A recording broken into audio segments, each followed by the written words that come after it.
The fitness mystic. What does fitness really mean? Some believe fitness equals health. Others think it guarantees a long life. And then there are those who see it as nothing more than a time-consuming chore. I've lived through every perspective. The myth of fitness equals health. The medical field measures fitness with numbers, blood pressure, heart rate, cholesterol, A1C, BMI. If your numbers look good, you're considered healthy. But here's the catch: those numbers only reflect the present. They don't predict the future. On the other hand, fitness gurus promote the idea that being fit means being invincible. They tell you that if you eat clean and exercise, you'll avoid disease and live longer. But the reality is far more complex. Consider these cases. Jim Fixx, who wrote the complete book of running, died of a heart attack at 52. Bob Harper, the face of The Biggest Loser, suffered a massive heart attack at 51.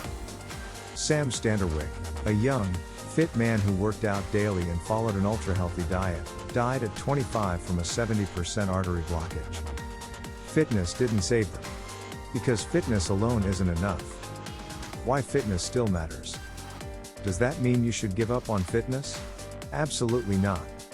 Being fit may not prevent every illness, but it strengthens your body's ability to fight back. It improves recovery, enhances daily function, and gives you a better quality of life.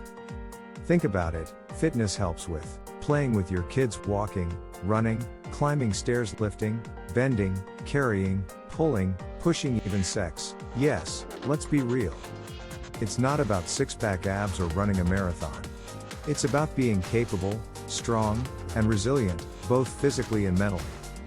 So, what's your definition of fitness? For me, fitness isn't just about looking good or avoiding disease. It's about building a body that can withstand the unexpected, because life will always throw challenges your way. The health and fitness debate. This post is a continuation of the fitness mystic and delves deeper into my personal journey with diabetes, a journey filled with frustration, irony, and lessons I never expected to learn.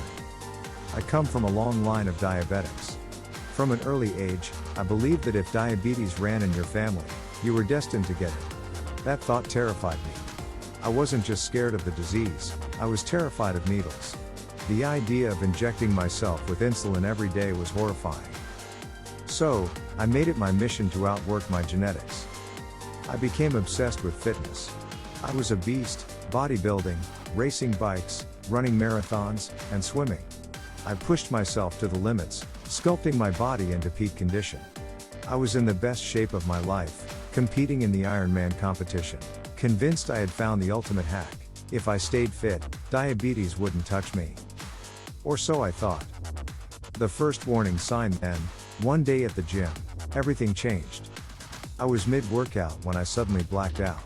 When I woke up, I was in the hospital, hooked up to IVs and surrounded by doctors. You have hypoglycemia, dangerously low blood sugar, they told me. My glucose levels had dropped to critical levels, causing me to pass out. My body fat was at a staggering 4%, and the rest was pure muscle. At 32 years old, 6 feet 1 inch and 190 pounds, I was a machine. At first, I thought, great. That means I can eat whatever I want now. I believed I had beaten my genetics, that I had cracked the code.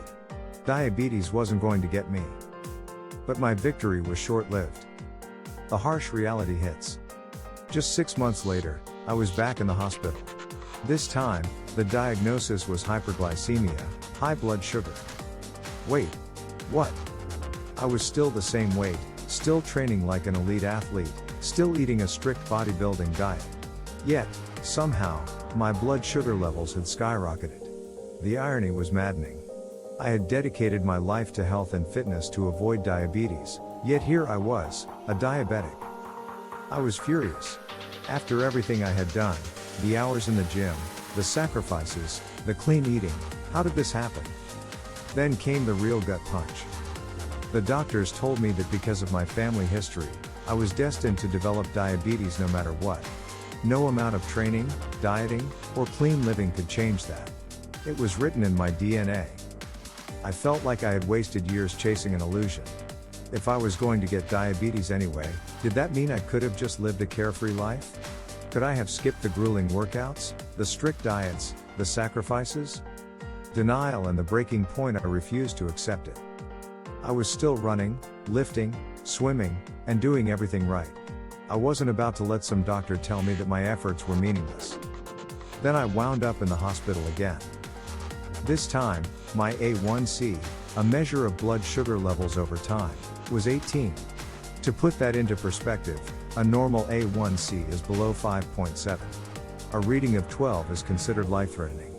I had nearly doubled that, and yet, I was still walking around like nothing was wrong. The doctors were stunned. "You shouldn't be alive right now," they told me. But I was alive.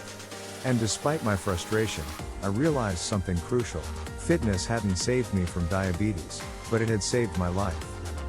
P.S. In 2010, I was 53 years old, and a few years back, I learned the hard way that gravity always wins.